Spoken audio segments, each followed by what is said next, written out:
Hello everyone, my name is Rahma with student number A1B223022.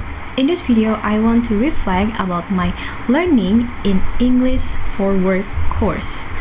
So my career goal is to become a professional English teacher, not just someone who teaches grammar, but a teacher who genuinely prepares students for real professional life.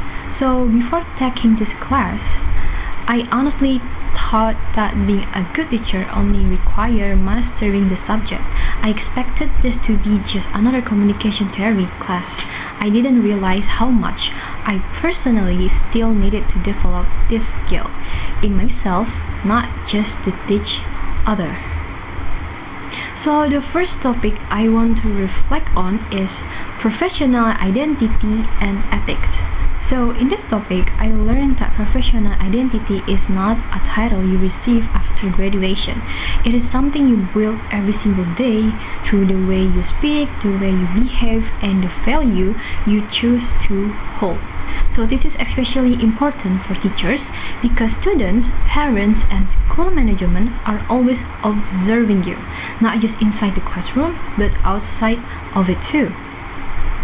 So I used to think that once I had my teaching certificate, my professional identity would come automatically.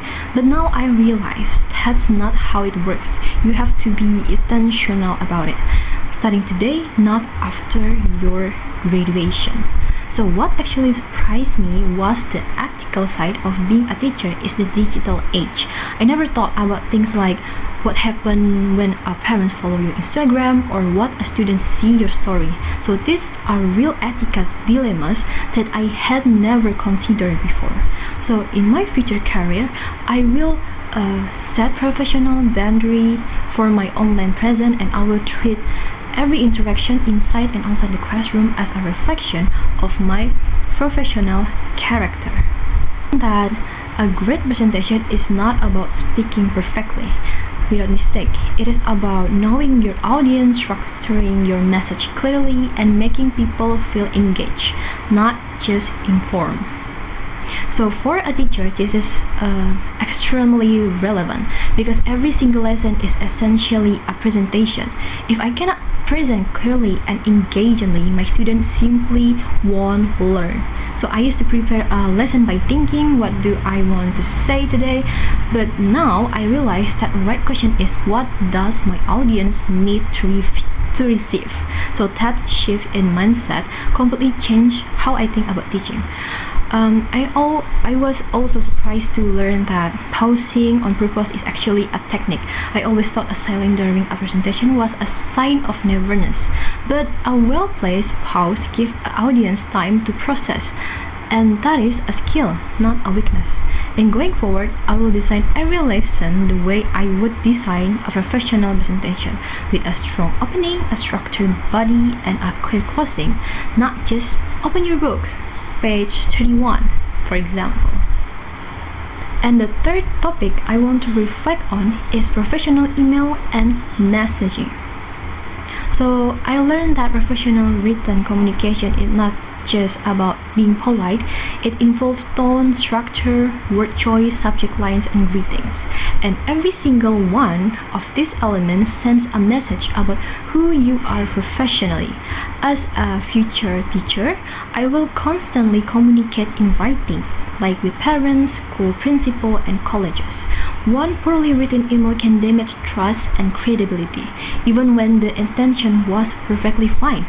I used to send messages to my lecturer like, "Hi Miss, boleh telat ngumpul ya?" And I genuinely thought that was okay as long as the message was understandable. But now I realize that how I write just as important as what I write. So what surprised me most was how much weight a subject line carries. Something as small as a subject line can determine whether your email gets taken seriously or ignored completely. In my future career, I will model professional written communication for my students, especially at the high school level when they already prepare to enter the workforce, and I will make sure that every email I send to a parents or principal reflect the kind of teacher I want to be. And now, let me be honest about where I currently stand. So one strength I have developed through this course is a growing awareness of how I present and communicate myself. I am also genuinely passionate about teaching, and I think that passion makes me willing to reflect even on the things I'm not proud of. But I also have clear weaknesses. I still get nervous speaking in front of large audiences, and I tend to speak too fast when I'm anxious. And I over-explain things instead of being concise. And honestly, my online presence is not yet teacher ready, and I still need to work on that consistency. So here are my 3 specific plans going forward. So the first one, I will actively join speaking opportunity on campus, like whatever that's a discussion group or a class presentation. So my goal is to feel genuinely comfortable speaking in front of 20 or more people by the end of this semester. And for the second one, I will audit my social media account, remove anything that conflict with the professional identity. Like I want to build and create a maybe LinkedIn profile that clearly reflect my direction as a pure educator. So for the third one, I will write at least one professional email per week to a lecturer or mentor using the structure I learned in this course, and I will ask for feedback so I keep improving. So I think like these are not general goal, they are specific, realistic, and I'm already starting on them. And this course has generally changed how I think about what it means to be a professional. I came in thinking professionalism was a status you eventually reach, and I leave knowing it is a practice, a daily, consistent, and something uncomfortable practice of growth. So thank you for watching. My name is Rahma, and I am committed to become not just a teacher, but a truly professional one.